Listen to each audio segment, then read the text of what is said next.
Data type देख लिए, data type conversion भी देख लिया, डेटा टाइप के हर एक फंक्शन मेथड देख लिए। अब बारी आती है हमारे इफ एल्स और एलिफ की। तो और उसके साथ हम पढ़ेंगे नेस्टेड और कंडीशंस। ठीक है, अब यहाँ पर आप देख सकते हैं what are the condition statement in Python. Python में कंडीशनल स्टेटमेंट क्या होते हैं तो देख लेते हैं एक बार इसकी डेफिनेशन, और इसे आप नोट डाउन भी कर लेना। Conditional statement allow you to make decision in your code. They check for certain condition and execute a specific block of code based on whether the condition is true or false. अगर आपने एक block of code लिखा उसमें आपने एक certain condition दे दी कि अगर ये चीज होती है तब तब आप इसे प्रिंट करना, और अगर नहीं होती है तो आप इस चीज को प्रिंट करना। यानी कि अगर होती है तो वो ट्रू डिनोट करेगा और उसके नीचे का कोड चलेगा, और अगर वो नहीं होता है तो फॉल्स डिनोट करेगा और डायरेक्ट वो कोड वहीं पे ब्रेक कर जाएगा। ठीक है, तो चलो देख लेते हैं डेफिनेशन, एक बार नोट डाउन कर लेना। अब चलते हैं सीधे कोड की तरफ। तो यहाँ पर देखो कोड की तरफ हम आ चुके हैं। कोड जैसा हम अब देख रहे हैं, सबसे पहले हम पढ़ेंगे इफ स्टेटमेंट। तो इफ स्टेटमेंट में क्या होता है, सिंटेक्स देखो कुछ ऐसा होता है, इफ कंडीशन उसके बाद कोड ब्लॉक। तो एक बार इसे आप नोट डाउन करना, सिंटेक्स किस तरीके से लिखते हैं इसका, और एक एग्जांपल के थ्रू हम इसे तुरंत इंस्टेंट समझ लेते हैं। Age equal to 20, if age is greater than equal to 18 तब प्रिंट कर देना you are eligible to vote. देखो सिंपली क्या है, कंडीशन क्या है इसमें हमने दी, इफ कंडीशन क्या दी यहाँ पर हमने, एज। और एज में क्या कंडीशन है, if age is greater than 18, यानी कि अगर आपकी एज 18 से अबव है, यानी कि 18 से ऊपर है, तब आप एलिजिबल हो किसके लिए, वोटिंग के लिए। तो यहाँ पर देखो ये कंडीशन ट्रू है, यहाँ पर एज जो है वो 20 है, लेकिन हमने यहाँ पर कंडीशन क्या रखी थी, एज इज ग्रेटर देन, अगर एज 18 से ज्यादा होती है तब आप वोट के लिए। यानी कि यहाँ पर ट्रू डिनोट करेगा और सिंपली हम इसे प्रिंट कर देंगे। तो अगर आपको ऐसे नहीं समझ में आता है तो एक बार हम इस पीस ऑफ कोड को कॉपी करते हैं और उसके बाद सीधे हम वीएस कोड ओपन कर लेते हैं। ठीक है, वीएस कोड ओपन करने के बाद हम यहाँ पर फाइल बना लेते हैं if.py, और उस कोड को हम यहाँ पर कॉपी कर लेते हैं। ठीक है, तो ये थोड़ा अभी सही नहीं है कोड, तो इसे हम एक बार सही कर लेते हैं। ठीक है, तो ये कोड अब सही हो गया है। अगर if age is equal to 20, if age is greater than और इक्वल टू 18, यानी कि एज जो है वो 18 से एबव होती है या फिर उसके बराबर होती है, तब आप प्रिंट करता है you are eligible to vote. चलो इसे रन करते हैं एक बार और देखते हैं क्या प्रिंट होता है। Yes, you are eligible to vote. तो आई थिंक आपको अच्छे से क्लियर हो गया होगा ये कि ये पीस ऑफ कोड कैसे काम करता है और इफ स्टेटमेंट कैसे काम करता है। अगर इफ को हम हिंदी में देखें तो इफ को यदि बोलते हैं। ठीक है, तो उसी तरह से आप समझ सकते हो, अब यदि एज जो है, उम्र जो है वो 18 से ज्यादा होती है, 18 के बराबर होती है, तब जो शख्स है या फिर जो भी पर्सन है वो वोट के लिए एलिजिबल है। चलो अब देखते हैं इफ एल्स को, एक बार इफ एल्स देख लेते हैं। इसका भी जो इफ कंडीशन, पहले कंडीशन देंगे, इफ ब्लॉक के साथ ही एल्स काम करता है हमेशा, और एल्स में हमें कोई भी कंडीशन देने की नहीं नीड होती, सीधे हम यहाँ पर कोड देते हैं। और एल्स क्या करता है, इफ ट्रू हो या फिर फॉल्स हो। अगर इफ ट्रू होगा तब तो जो कोड ब्लॉक होगा वही प्रिंट होगा, और अगर इफ फॉल्स हुआ तब हमारा एल्स वर्क करेगा। तो देख लेते हैं एक बार हम यहाँ पर, सिंपली हम चाहे तो हम इससे भी समझ सकते हैं और चाहे तो हम यहाँ पर भी समझ सकते हैं कि अगर हम यहीं पर लगा दें यहाँ से, और यहीं पे हम लगा लेते हैं एल्स, एल्स एल्स प्रिंट कर दो, प्रिंट क्या कर दो, you are not eligible for vote. तो एक बार हम इसे कॉपी कर लेते हैं क्योंकि हमें यही पेस्ट करना है। तो सिंपली इसे हम पेस्ट करते हैं, you are not eligible to vote, और यहाँ पर हम इस कंडीशन को फॉल्स कर देते हैं। फॉल्स कैसे करेंगे, एज दे देंगे हम 17, तो ये कंडीशन ऑटोमेटिक फॉल्स हो जाएगी और सिंपली यहाँ पर प्रिंट हो जाएगा you are not eligible to vote. आप देख सकते हो यहाँ पर ये कंडीशन जैसे फॉल्स हुई, यहाँ पर ये कंडीशन जैसे फॉल्स हुई, वो कोड इसके अंदर ना आकर के वो डायरेक्ट एल्स के पास चला गया। एल्स में सिर्फ अगर इफ ब्लॉक फॉल्स होता है तभी एल्स प्रिंट होगा हमेशा। ठीक है, तो आई होप आपको समझ में आ गई होंगी चीजें। अगर नहीं आती है तो एक बार हम इसी से समझ लेते हैं कि ये कैसे होता है। तो इसे हम कर लेते हैं कमेंट आउट। कमेंट आउट करना मैंने बता दिया था आपको, ठीक है। Marks equal to 45, if marks is greater than और equal to 50, print you passed else print you fails. चलो देख लेते हैं, यहाँ पर भी इफ की कंडीशन फॉल्स हुई और देखो एल्स जो है वो हमारा प्रिंट हो गया यू फेल्ड। तो आई होप आपको चीज़ें क्लियर हो गई होंगी एग्जाम्पल के साथ समझने में। अगर अभी भी नहीं समझ में आ रहा तो आप कमेंट सेक्शन में मुझसे पूछ सकते हो कि क्या प्रॉब्लम आपको आ रही है समझने में, तो मैं आपकी वहाँ पर हेल्प करूँगा। अब देखते हैं हम इफ एलिफ और एल्स लेटर, ठीक है। तो अब हमारे पास देखो सबसे पहले जो इसका सिंटेक्स होगा वो सेम इफ का होगा। उसके बाद इफ के अंदर ही हम मल्टीपल एलिफ का यूज कर सकते हैं और उसमें भी हम अलग अलग कंडीशन दे सकते हैं और उसके बाद लास्ट में हमें एक एल्स देना पड़ेगा। अगर इफ हमारा पहला इफ अगर फॉल्स होता है तो हमारा जो कोड है वो एलिफ में जाएगा। अगर हमारा एलिफ भी फॉल्स होता है तब जाकर के कोड हमारा एल्स में आएगा। और अगर कोई एक इफ या फिर एलिफ अगर ट्रू हो जाता है तो वो कोड वहीं से ब्रेक कर जाएगा। तो चलो देख लेते हैं, यहाँ पर मैंने एक एग्जांपल सेट करके रखा हुआ है, तो देखते हैं इसे एक बार एग्जांपल को कि ये एग्जांपल हम कैसे देख सकते हैं। तो यहाँ पर इसे हमें कमेंट आउट करना पड़ेगा। तो यहाँ पर हमने इसे कमेंट आउट कर दिया। यहाँ पर हमने स्कोर नाम का एक वेरिएबल लिया, उसको हमने 85 से असाइन कर दिया, यानी कि स्कोर की वैल्यू जो है वो 85 है। If score is greater than equals to 90, तब देखो ये तो हमारा हो गया पीस ऑफ ब्लॉक। एक मिनट, आपको ऐसे समझ में आ जाना चाहिए वैसे, अगर नहीं आता तो मैं यहाँ से एक बार कंडीशन को भी उठा लेता हूँ, ठीक है। सिंटेक्स भी हम एक बार ले लेते हैं और देखते हैं सिंटेक्स कैसे काम करता है, ठीक है। तो यहाँ पर हम सिंटेक्स को भी प्रिंट कर लेते हैं और इसे हम एक बार कर लेते हैं कमेंट आउट, ठीक है।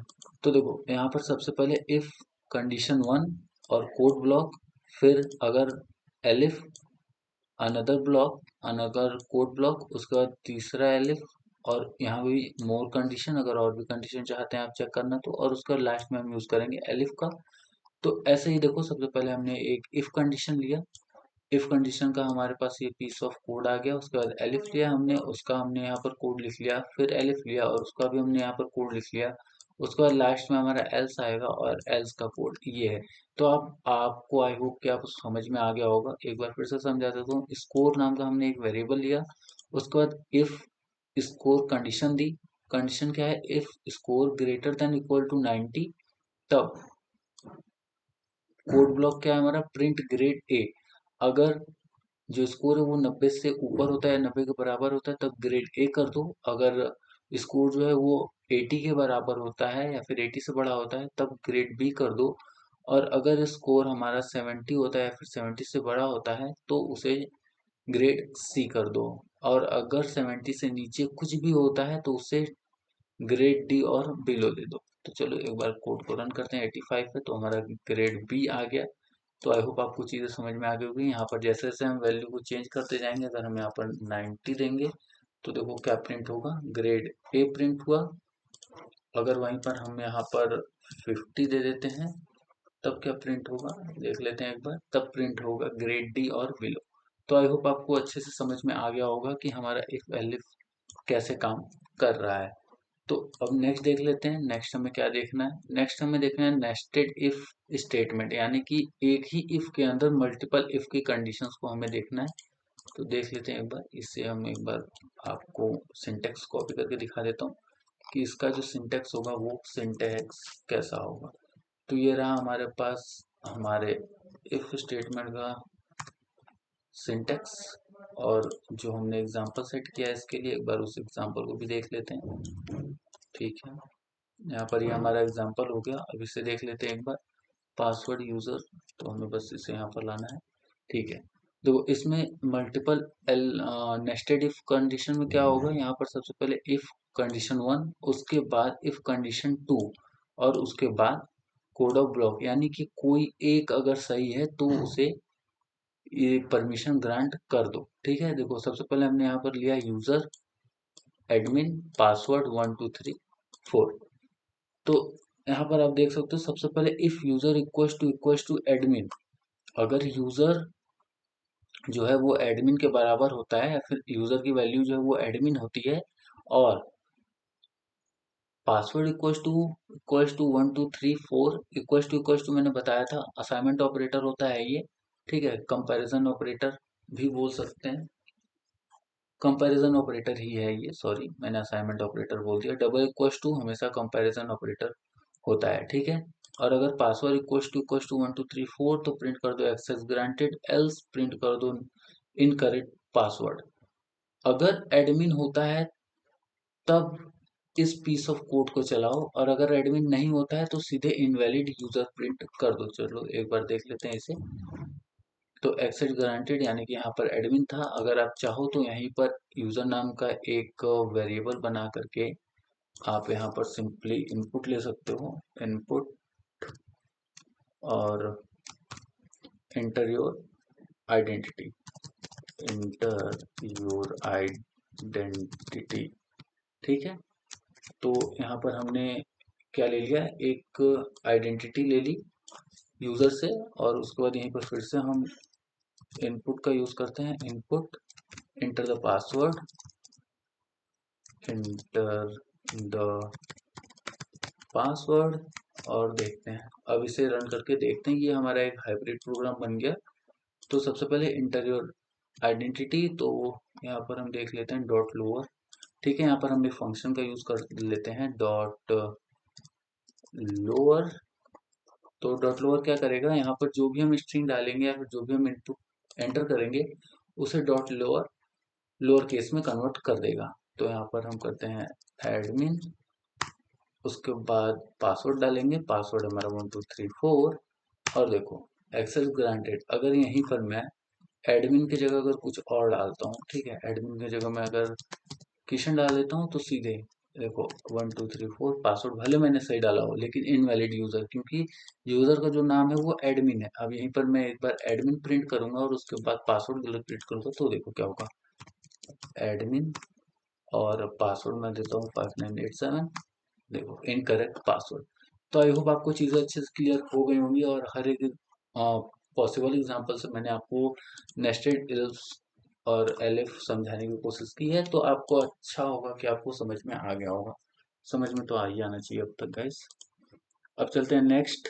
नेक्स्ट हमारा क्या होने वाला है, एक टिप होने वाली है आपके लिए, Python uses indentation space to define block of code, avoid curly braces like this. अगर हम चाहें तो यहाँ पे थोड़ा स्पेस दे दें, देखने में अच्छा लगेगा। Python realise on proper alignment. देखो ये जो इफ के बाद ये जो पर्टिकुलर स्पेस आता है ना, इसे हम इंडेंटेशन बोलते हैं, ठीक है। क्या बोलते हैं, इंडेंटेशन बोलते हैं या फिर इंडेंट बोलते हैं। इसकी जो गैप होता है ना, इस ये होता है 0.5 इंच बाय डिफॉल्ट, ठीक है, inch by default, by default, ठीक है। इस जो इंडेंट की जो स्पेस होती है ना, स्पेस गैप होता है, एक टैब गैप होता है बेसिकली, वो 0.5 इंच का होता है, ठीक है। अगर आप ऐसे लो तो बाय डिफॉल्ट 0.5 इंच का वो होता है, ठीक है। और उसे हम बोलते हैं इंडेंट या फिर इंडेंटेशन, एक हॉरिजेंटल स्पेस होता है, ठीक है। तो आई होप आपको चीजें क्लियर हो गई होंगी, बहुत इंपॉर्टेंट था ये। और उसके बाद देखें तो एक बोनस टिप्स है, use of logic operators with condition. तो हमेशा जो लॉजिक ऑपरेटर होते हैं ना, लॉजिकल ऑपरेटर, आप उन्हें कंडीशन में यूज कर सकते हो काफी अच्छे से। चलो देख लेते हैं एक बार इसे भी हम, लॉजिकल ऑपरेटर को आप कैसे यूज कर सकते हो। तो इससे वहां जाना पड़ेगा और इसे यहाँ आना पड़ेगा। Age equals to 25, if age is greater than 18 and age is less than 16, तब प्रिंट कर दो एलिजिबल फॉर जॉब। और अगर ऐसा नहीं है तो एल्स लगा दो ना, क्या करना है, एल्स लगा दो और प्रिंट करा दो। क्या प्रिंट करा दो, गुड बाय, गुड बाय, खत्म। चलो प्रिंट कर लेते हैं एक बार, एज हमारी 25, एलिजिबल फॉर जॉब। अगर आप चाहो तो यहाँ पर भी एज के जगह पे आप ले सकते हो इंट, और input, inter your age, inter your age. तो देखो आप बोलोगे कि अभी हम मैंने यहाँ पर लिया था तो यहाँ पर मैंने इनपुट लिया था, लेकिन यहाँ पर मैं इंट इनपुट ले रहा हूँ। क्यों ले रहा हूँ? क्योंकि यहाँ पर हमें टाइप कन्वर्जन करना पड़ेगा, क्योंकि ये जो पर्टिकुलर नंबर है यहाँ पर ये इंटीजर के फॉर्म में है और यहाँ पर जो नंबर था वो स्ट्रिंग के फॉर्म में था। तो आपको इस बात का काफ़ी ज़्यादा ध्यान देना है। अगर आप चाहो तो इसे भी स्ट्रिंग बना सकते हो, तो आपको यहाँ पर इंट लगाने की कोई नीड नहीं पड़ेगी, ठीक है। अगर आपने वहाँ पर उसे स्ट्रिंग में अगर कन्वर्ट कर दिया तो फिर आपको यहाँ पर इनपुट लगाने की इंट लगाने की ज़रूरत नहीं पड़ेगी, और अगर आपने इस स्ट्रिंग को हटा दिया तो आपको वहाँ पर इंट लगाने की ज़रूरत पड़ेगी। तो इस बात का ध्यान देना, इस बात में बहुत सारे लोग कोड लिखते हुए गलतियाँ कर देते हैं। मैं नहीं चाहता कि आप करो, मेरे से भी कभी कभी हो जाती है, लेकिन आपसे भी होंगी, जरूर होंगी। तो चलो एक बार इसे रन करते हैं और देखते हैं। एज 55 डाली मैंने, एलिजिबल फॉर जॉब। उसके बाद दोबारा इसे हम रन करते हैं और 87 डालते हैं। गुड बाय, बात खत्म। किसी काम के नहीं बचे, आप जॉब वॉब नहीं कर सकते। तो आई होप आपको ये चीज़ें भी समझ में आ गई होंगी। हाइब्रिड तरीके से भी मैं चीज़ें को आपको समझाते हुए चल रहा हूँ। और जो हमारा लास्ट जो सीखने को हमें बचा है वो है एक डायग्राम अंडरस्टैंडिंग कंडीशनल फ्लो। तो देखो कंडीशनल फ्लो कैसे काम करता है। हम पहले एक इफ कंडीशन देते हैं, अगर वो कंडीशन ट्रू हुई तब एग्जीक्यूट करता है हमारा इफ ब्लॉक, और अगर कंडीशन फॉल होती है तब हमारा एग्जीक्यूट करता है एल्स ब्लॉक। तो आई होप आपको चीज़ें एकदम अच्छे से क्लियर हो गई होंगी। इफ, एलिफ, एल्स और कंडीशनल स्टेटमेंट, उसके बाद नेस्टेड इफ एल्स, और कुछ ट्रिक्स जो मैंने आपको इस वीडियो में बताई हैं वो सारी चीज़ें आपको एकदम अच्छे से समझ में आ गई होंगी। अगर वीडियो आपको अच्छा लगे तो वीडियो को लाइक कर देना, चैनल सब्सक्राइब करना। मिलते हैं कल एक नई वीडियो में, तब तक के लिए bye bye, take care and Radhe Radhe.